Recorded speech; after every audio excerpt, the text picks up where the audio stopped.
Olá, escolas! Sejam muito bem-vindas a mais uma formação de campanha de matrículas. Bom, vai chegando o final do primeiro semestre e aí a gente já chega para falar sobre campanha de matrículas. Esse momento que é tão importante e especial para vocês e também é importante e especial aqui para a gente. Eu tô aqui para dar algumas orientações para vocês, para que vocês possam aí se organizar, se planejar para estarem com a gente nesses 4 dias de formação, com o caderninho na mão, anotando tudo, já saindo preparado para arrasar na sua campanha de matrículas. A primeira coisa que eu preciso falar é que essa campanha tem 4 dias. Hoje é o primeiro dia, a gente tem 4 blocos de conteúdo, então é bastante coisa. Estejam aqui com a gente, reservem um momentinho ali na sua agenda para fazer isso acontecer. A gente vai começar hoje com a primeira aula de o que faz uma escola crescer, então o Renato Júdice se junta a gente para trazer essa pauta aqui. Depois, a gente vai falar sobre reajuste e precificação, metas e incentivos e fechamos o dia com novas receitas. Então é muita coisa, é para falar de estratégia mesmo, então vem com a gente. Olá, pessoal, tudo bem? Eu sou Renato Júdice, diretor aqui da Arco, mas comecei minha carreira como professor e fui também diretor de escolas privadas, muito provavelmente como você que está me assistindo aí nesse momento. E eu recebi esse convite para estar aqui conversando sobre o ciclo de matrículas. Tão importante, né? Uma época do ano em que a gente se dedica a esse cuidado com os novos alunos que chegarão para as nossas escolas e aqueles que precisam renovar. Esse curso está dividido em vários módulos. Hoje, nós vamos começar tentando responder uma pergunta: o que faz uma escola crescer? E eu estou com esse desafio, nesse diálogo aqui com você, de refletir sobre esses pontos.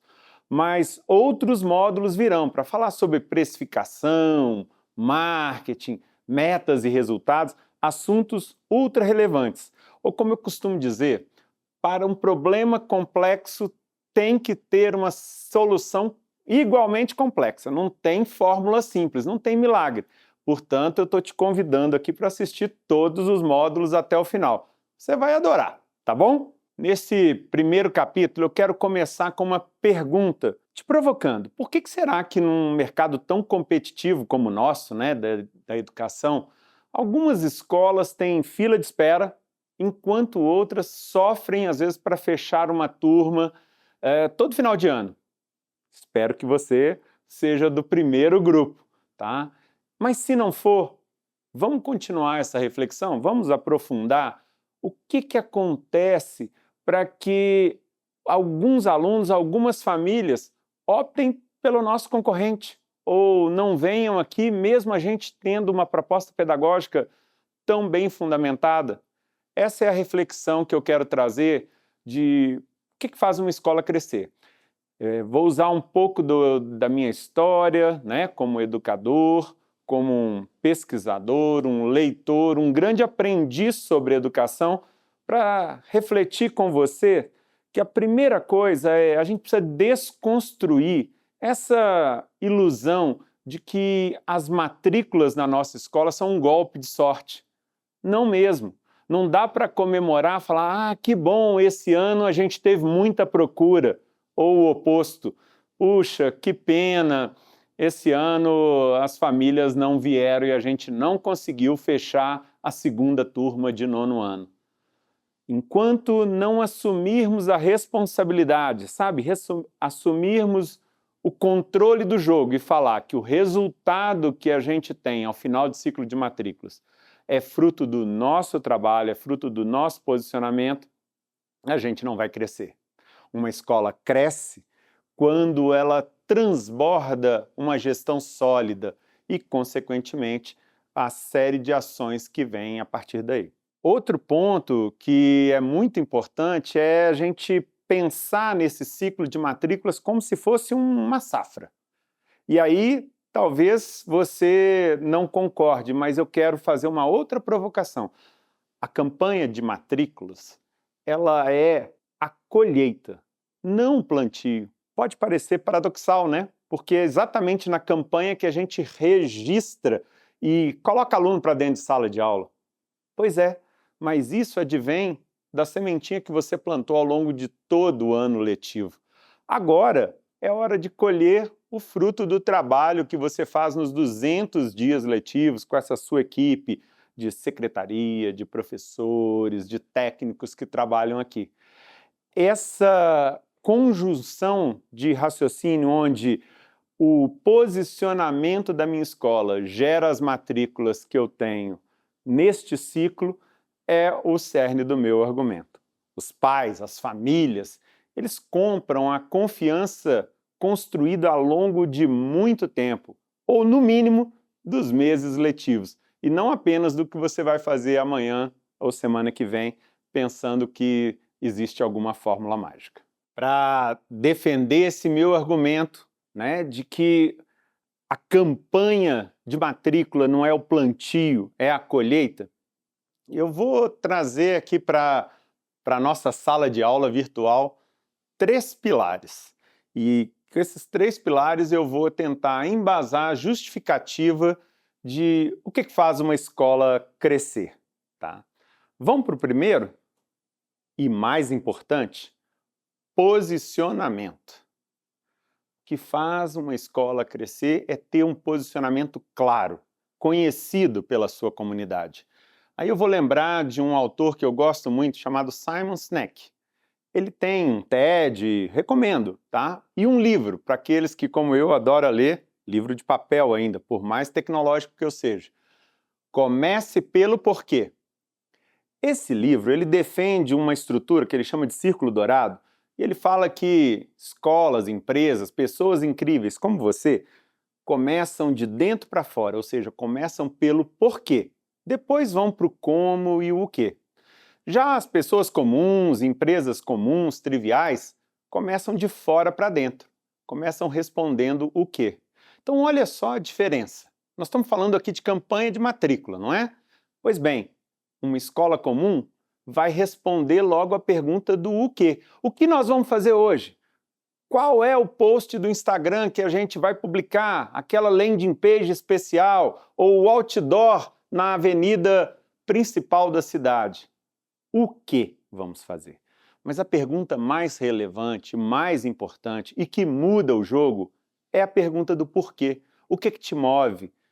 Qual é o seu propósito? Quando você tiver isso bem respondido, esse é o posicionamento da sua escola. E se isso ficar claro para a sua comunidade, né, comunidade de famílias que moram aí na sua cidade, a chance de você crescer é muito maior. Porque aí sim, essas famílias vão poder te escolher pelo que você acredita e não por um simples post ou um outdoor que você vai colocar aí fora. A diferença é gigantesca. O conceito central aqui é ter uma identidade, ter uma cara. Sim, você vai assumir um posicionamento. Eu sei o que você está pensando. Está preocupado, né? Porque, na verdade, está falando, se eu me assumo como uma escola mais tradicional, eu vou perder aquelas famílias que gostam de algo por projetos, por exemplo, uma metodologia de projetos, uma família que se preocupe mais com acolhimento. Sim, é possível que isso aconteça e não tem problema.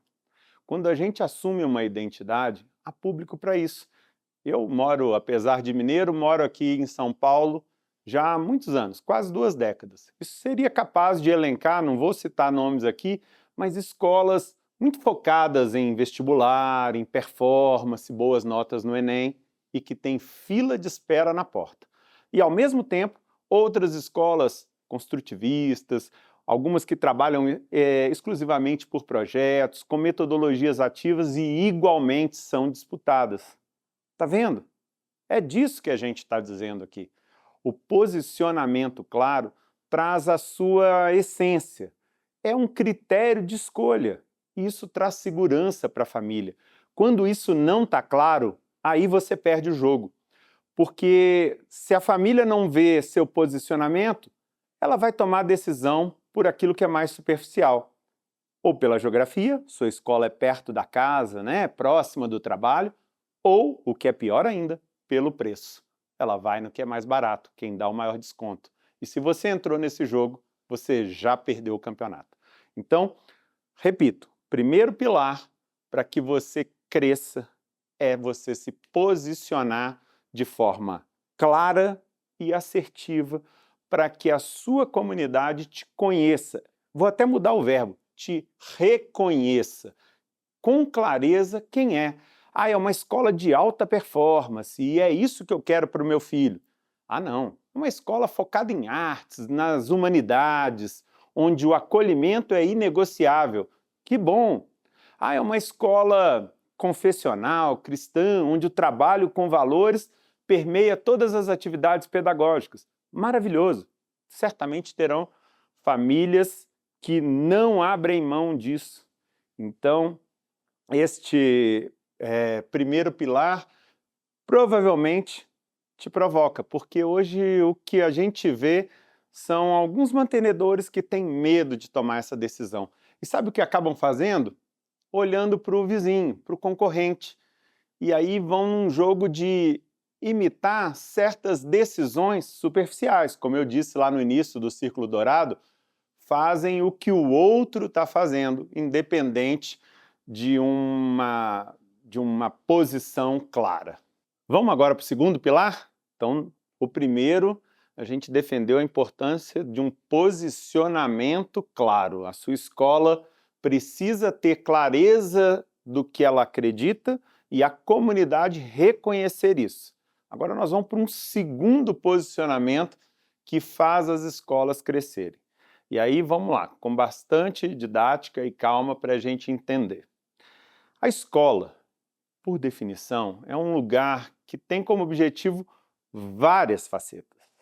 Várias. Socialização, é um ambiente de acolhimento, é um local de convívio e de várias descobertas. Porém, tem uma coisa que é inegociável. É uma função insubstituível da escola na nossa sociedade. A aprendizagem. Concorda? É lá que a gente entendeu, enquanto espécie humana, que é a melhor estrutura para que essas competências cognitivas sejam desenvolvidas. Não vamos entrar aqui em polêmica se isso não pode acontecer em outro cenário. Eu estou dizendo que a escola, por definição, é esse local. E nesse sentido, enquanto instituição, não dá para abrir mão do foco no acadêmico, a busca de excelência em resultados. Opa, peraí, você entendeu essa frase errada, eu vou repetir. Eu não falei busca e excelência de aprovação em vestibular. Você está colocando palavras na minha boca que eu não falei. Eu falei foco no acadêmico.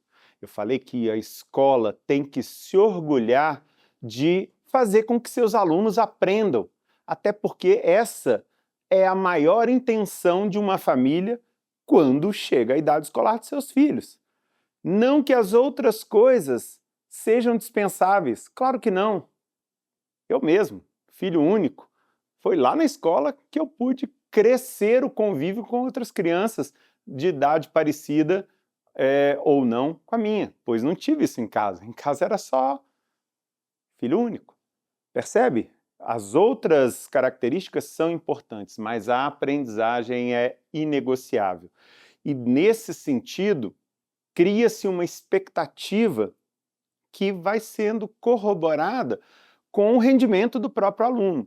E eu disse excelência em resultados. Em qualquer nível, a gente busca essa excelência ao longo de toda a jornada. Se você é uma escola de educação infantil, a excelência está em pegar crianças que estão ali começando com um garatujo, iniciando seus primeiros registros escritos e depois alfabetizá-los e permitir com que eles escrevam e produzam seus textos, não é? Se for uma escola de fundamental, fazer com que esses alunos continuem críticos e curiosos, desenvolvam o seu gosto pela ciência, a paixão por ler, a habilidade de resolver problemas por meio da matemática. E claro, se for do ensino médio, não tem problema algum fazer com que esses alunos, além de tudo, também sejam aprovados nos vestibulares aí da sua região, tenham um bom desempenho no Enem, quem sabe estejam se preparando para estudar fora do país. Portanto, a minha frase ela é bem ampla, mas específica no que se refere. Escola que cresce é reconhecida como uma escola boa, uma escola de excelência, uma escola onde a John Hart falaria em aprendizagem visível. É perceptível que lá os alunos aprendem. Então, isso se torna palpável para as famílias, em especial a evolução do filho, a evolução desses alunos.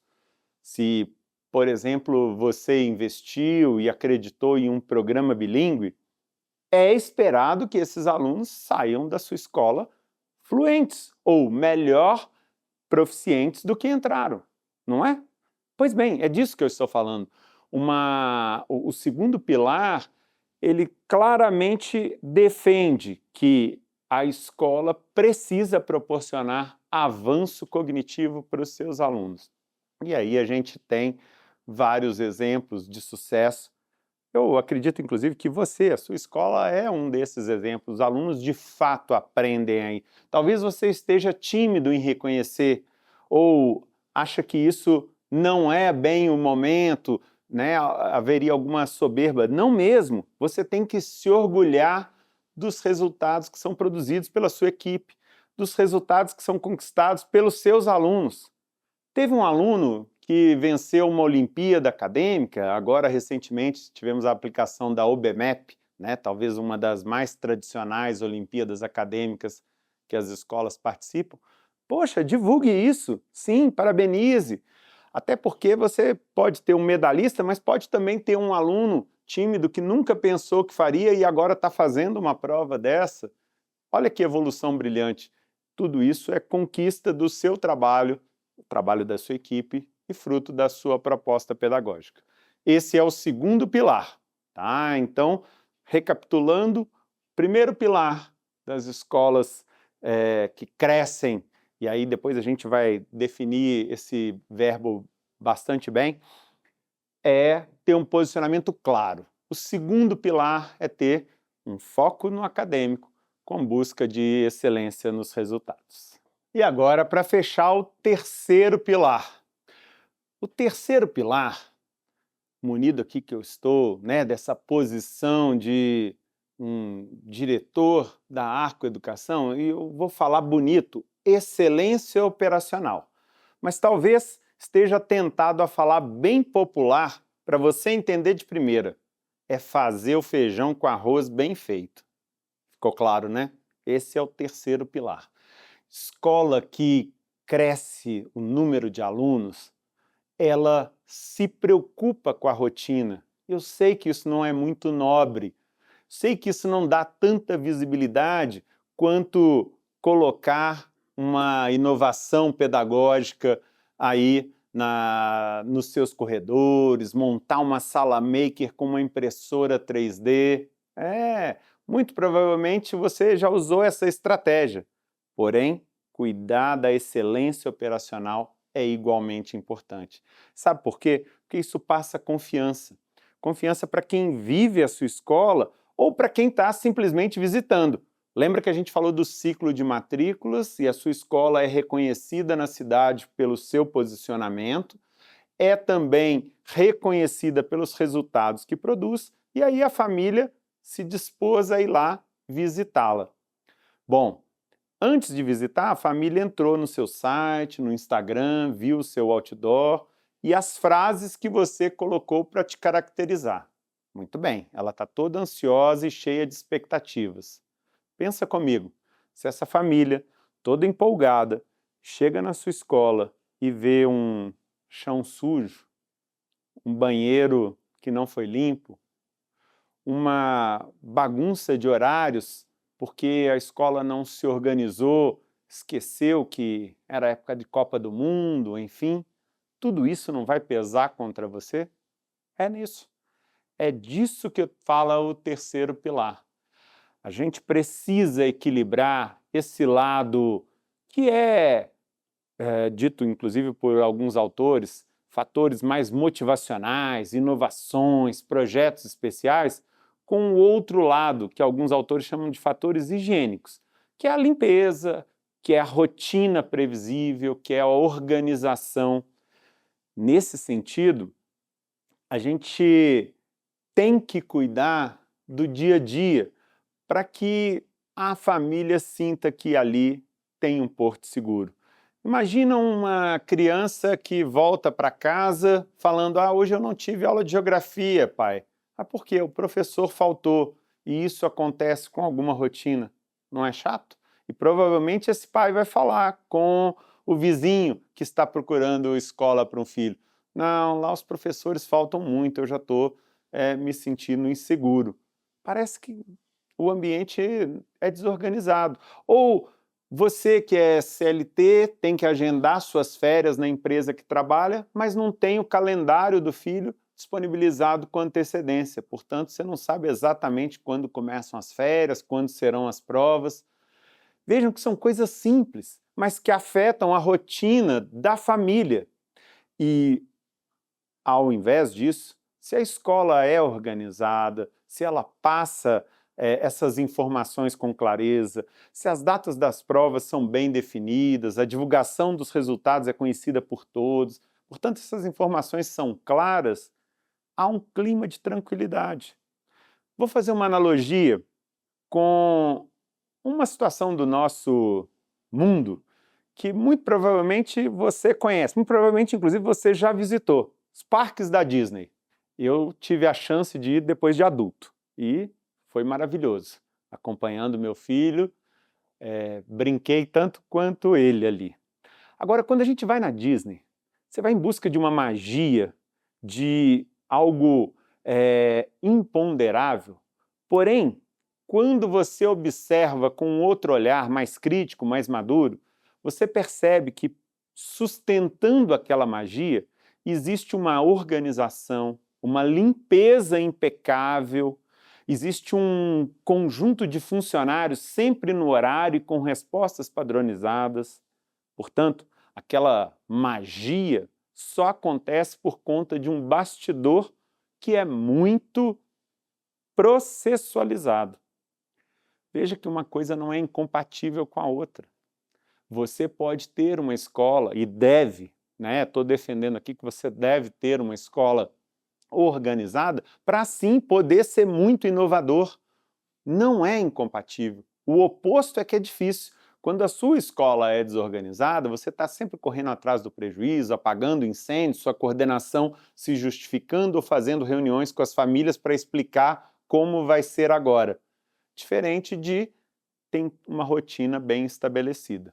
Para fechar esse terceiro pilar e concluir aqui esse nosso primeiro módulo, fazer o feijão com arroz bem feito faz diferença, faz a sua escola crescer, traz segurança para as famílias, ainda mais nos dias de hoje.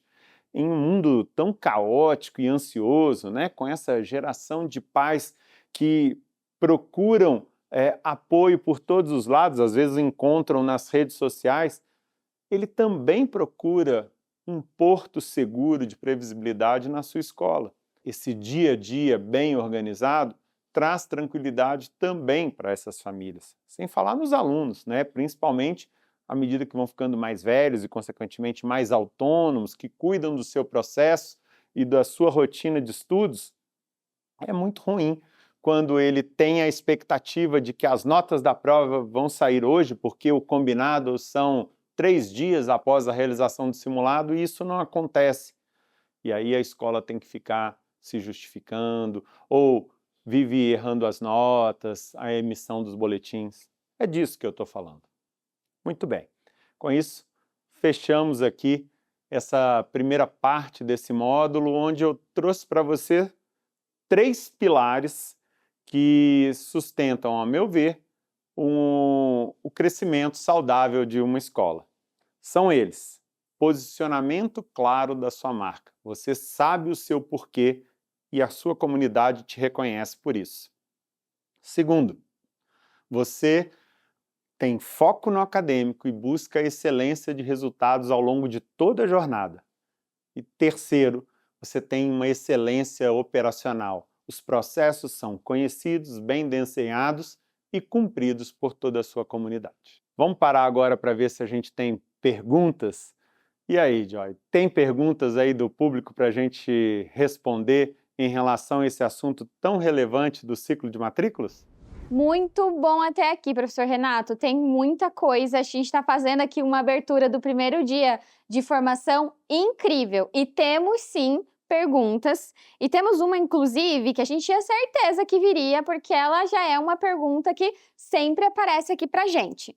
Mas vamos lá. Professor, como o gestor pode descobrir qual é o seu verdadeiro diferencial, caso a escola ainda esteja muito misturada e sem clareza? Gostei dessa pergunta, viu? Porque a pessoa que a fez ainda escolheu o verbo descobrir o seu verdadeiro diferencial. É isso mesmo, acho que a sutileza e a importância da pergunta, Joy, está nesse verbo, descobrir. Muitas das vezes ele não é claro e a gente não vai encontrá-lo numa sala fechada, mesmo que esteja o time de marketing todo envolvido numa reunião com todo mundo focado. Não é isso. Vou dar uma dica para você, gestor. Está em dúvida do seu diferencial, da sua missão? Faz o seguinte, sabe aquelas famílias que são defensoras da escola, que estão com a gente, vestem a camisa? Pois bem, chame 5, 10 dessas famílias para tomar um café. Aí vocês estão vendo, né? Coisa de mineiro, gosta de tomar um café para resolver seus assuntos. Chame essa família para tomar um café e pergunta assim para eles. Queridas famílias, se a nossa escola fechasse as portas amanhã, do que mais você sentiria falta? Eu apostaria que nenhuma dessas famílias iria responder: eu sentiria falta da lousa digital, ou eu sentiria falta do aplicativo onde os boletins vão as notas dos filhos. Garanto que nenhuma delas falariam isso. Muito provavelmente, alguma falaria assim: eu sentiria falta do jeito que vocês acolhem meu filho. Ele passa naquela catraca e o inspetor lembra o nome dele, mesmo essa escola tendo mais de 1000 alunos, ele sabe o nome do meu filho. Disso eu sentiria falta. Talvez um outro falasse assim: eu sentiria falta dos valores que essa escola compartilha com meu filho.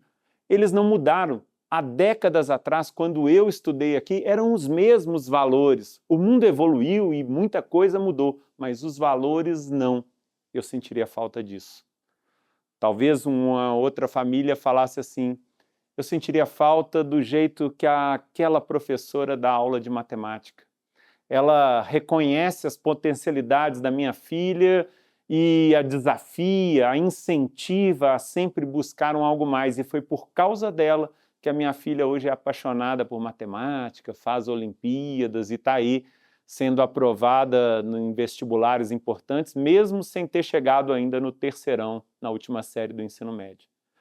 Eu acho que as respostas iriam ser desse tipo. E esse é o diferencial da sua escola, diretor. É disso que as famílias vão sentir falta e que às vezes você não tem coragem de assumir.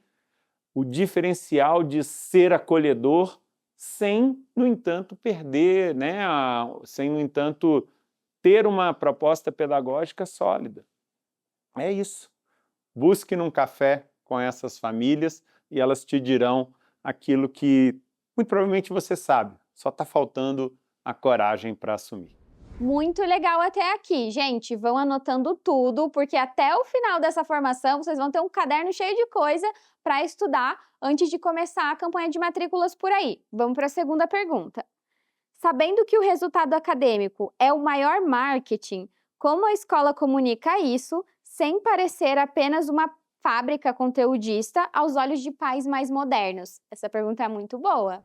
Bom, essa segunda pergunta, tal como o próprio assunto, né, falar de foco em resultado acadêmico, ela não aliviou para mim. Quem fez Pegou pesado, mas tudo bem, vou lá, vou encarar. Olha, de fato, existem algumas escolas que parecem uma fábrica e tratam nossos filhos como se fossem número, uma planilha. Me permita? Fuja disso. Não, não é disso que eu estou falando. Quando menciono que você tem que ter foco nessa excelência acadêmica, em momento algum eu disse para tratar essas crianças como se fossem números. Ao contrário, a fórmula para resolver isso é humanizando os resultados. A gente dá visibilidade para a aprendizagem quando a gente mostra para a comunidade a evolução dos alunos.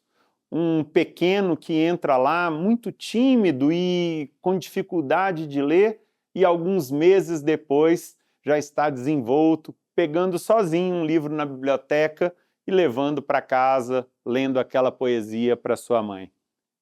Ou um aluno mais velho do ensino médio que tem lá suas dificuldades e avança com todo o apoio, tendo em vista aquele programa que você proporciona após os simulados do Enem que aplica. Percebe? É valorizar a performance. Sim, não tem problema algum você ter o primeiro lugar geral da faculdade de medicina aí da sua cidade. Que ótimo, parabéns! Coloque isso, divulgue isso, comemore esse resultado. Mas também dê a visibilidade que esse primeiro lugar cresceu aí dentro da sua escola. Isso é humanizar os resultados, e é assim que a gente dá visibilidade à aprendizagem que acontece aí na sua escola. Fazendo isso, as famílias vão entender que resultado é importante, sim, mas ele acontece como o fruto de um processo, de uma escola que acredita nesse desenvolvimento ao longo de todos os anos. E é ao longo de todos os anos, hein? Aqui fica uma dica, eu vou aproveitar essa questão para dizer. A gente não se preocupa com resultados só no ensino médio, não.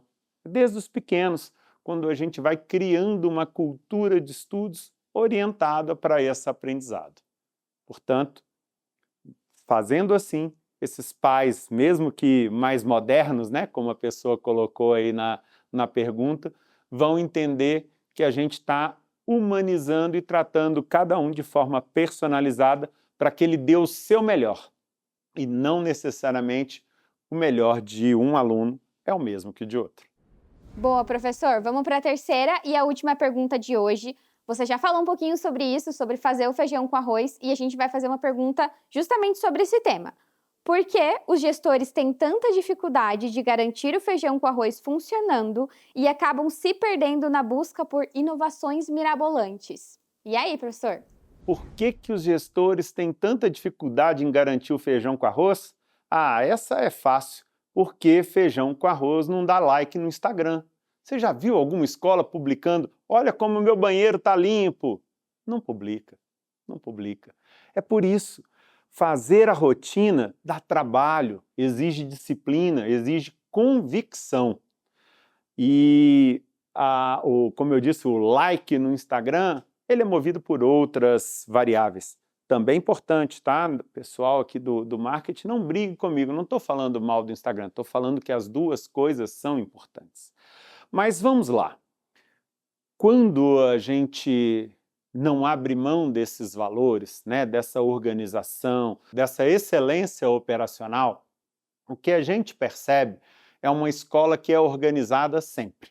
E aí eu quero citar, recentemente, eu estive aqui no interior de São Paulo, ali na região de Franca, visitando uma das escolas parceiras aqui da Arco. E várias coisas me impressionaram nesta escola, mas de forma especial, quando visitávamos as salas do ensino fundamental, anos iniciais, estavam vazias. Os meninos tinham descido para o intervalo. E quando a direção abriu para eu ver e ver como era a estrutura da sala, estava impecavelmente organizada. As carteiras nos lugares e os materiais dos alunos organizados como se eles estivessem ali para fazer alguma atividade. O estojo, o caderno, tudo impecável. Eu observei bem aquilo e guardei e falei, depois vou comentar. Coincidentemente, nesta mesma escola, eu fui convidado para gravar um podcast com os mantenedores. E aí eu falei, agora é a minha oportunidade. a gente não publica o feijão com arroz no Instagram, mas eu vou ter a coragem de falar isso no podcast. E foi esse o elogio que eu fiz à escola. Olha, a organização que eu vi nas suas salas é fruto dos valores que vocês não abrem mão. Enquanto família, né, um negócio familiar, que ali expõe um conjunto de ações que mostram essa trajetória bonita que essas crianças que lá estudam crescem aprendendo. Aprendem que ao descer para o pátio não é sair jogando, trombando e às vezes até se machucando um em cima do outro. Não, tem ordem, tem disciplina, tem saber esperar o seu tempo.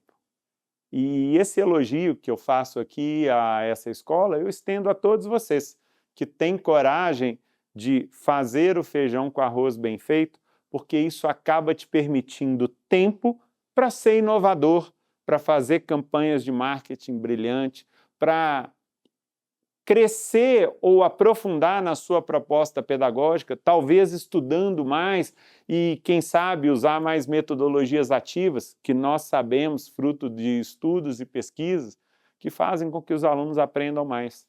É isso. Tal como na Disney. O impecável dos bastidores permite criar aquela magia que encanta crianças e adultos. Permita que a organização da sua escola encante às famílias e aos seus alunos e que eles possam vivenciar toda a profundidade da sua proposta pedagógica. Bom, se você chegou até aqui, estamos fechando, eu fico feliz, porque esse é o primeiro bloco, o primeiro módulo desse curso do ciclo de matrículas. E aqui a gente está abordando o que faz uma escola crescer. Eu trouxe aqui como proposta 3 pilares, né? A gente falar sobre o posicionamento da escola, o foco na excelência dos resultados e a excelência operacional do dia a dia. Tudo isso é fruto que a gente vai colher no período de matrículas. Mas queria terminar esse bloco, talvez tirando o meu crachá da Arco e colocando o crachá de diretor de escola que fui por muito tempo, aqui em São Paulo. E vou terminar dando uma dica para você, gestor, não importa se diretor, mantenedor, coordenador, que está me assistindo. Nesse período de matrículas, muitas coisas estão organizadas para receber as visitas das famílias que vão procurar a sua escola. Saia da sua sala, larga um pouco esse ar-condicionado e a tela do seu computador cheio de planilhas, vai lá para a porta. Você já experimentou receber os alunos pela manhã ou se despedir deles logo após o almoço ali, quando termina o turno da manhã ou no final do dia? Fica ali no portão, dá oportunidade para as famílias te cumprimentarem, quem sabe fazer alguma pergunta. E claro, seja visível, não só no portão, no pátio, pelos corredores da escola. Essa é a melhor dica que eu posso te dar como ação prática da liderança durante o ciclo de matrículas. Me faz lembrar, inclusive, uma ação concreta que fiz como diretor. Essa escola tinha reuniões bimestrais das famílias com os professores. Reuniões essas que continuam até hoje. Meu filho continua estudando nessa escola e agora eu participo como pai. Muito bem. Sabe o que eu criei? Observando que os pais iam lá para falar com os professores, falei, olha aqui, ó, mega oportunidade para eles também falarem comigo. Lembra? Mineiro gosta de quê? De um café com pão de queijo, não é? Criei o café com a direção, paralelo à reunião de pais. Então a reunião que começava às 18 horas, agora podia chegar às 17, 17h30 e tinha uma mesa de café preparado para recebê-lo e, claro, eu estava lá do lado, junto com a minha equipe de coordenação, e a gente conversava, tirava dúvidas, eventualmente acolhia uma insatisfação, ou recebia um elogio, não tem só coisa ruim não, tem coisa boa. Às vezes você vai ouvir um pouco da certeza do seu posicionamento. Lembra do primeiro pilar? Às vezes uma família vai te falar exatamente naquele café o quanto ela admira a coragem dessa escola não ter aberto mão de valores religiosos ou não para qual ela matriculou a sua filha. Esse café servia para as famílias que chegavam um pouco antes, mas também, às vezes, aquela do ensino médio, que tinha 2 agendamentos com o professor de física e o de química, e tinha meia hora entre eles em que esse pai ficava lá à toa, esperando. Olha que boa oportunidade de conversar com ele, de ouvir dele como as coisas estavam transcorrendo. Em resumo, eu estou te dizendo que você precisa ficar mais visível como gestor de uma escola durante o ciclo de matrículas, para captar você mesmo e não por canais intermediários aquilo que está acontecendo na sua escola. Lembra da primeira coisa que eu disse nesse curso? Para que não seja fruto da sorte, para que o jogo esteja na sua mão, que você entenda exatamente as variáveis que estão impactando as famílias que vêm e não ficam, não matriculam, e aquelas que vêm e colocam ali seus filhos. Afinal de contas, lembre que a decisão não é fácil.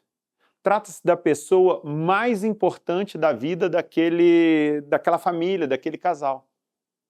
E muitas das vezes, um ser humano de tenra idade, que não tem nem como se defender sozinho.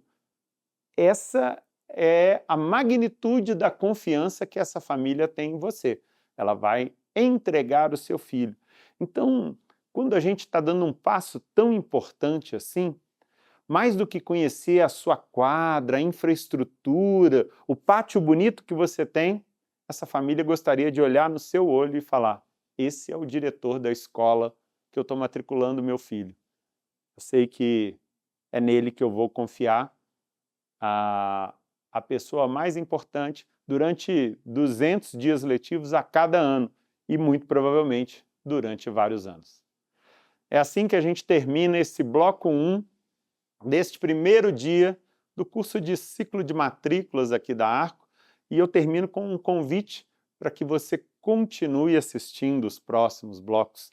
Afinal de contas, agora a gente vai aprofundar em temas que, correlacionados a essa reflexão que eu trouxe, vão te ajudar, bem como a sua equipe, a trabalhar metas, estratégias de marketing, precificação e outros tantos assuntos que fazem a diferença na matrícula aí na sua escola, para que você possa crescer e, mais do que crescer, impactar vidas das famílias que estão aí na sua cidade.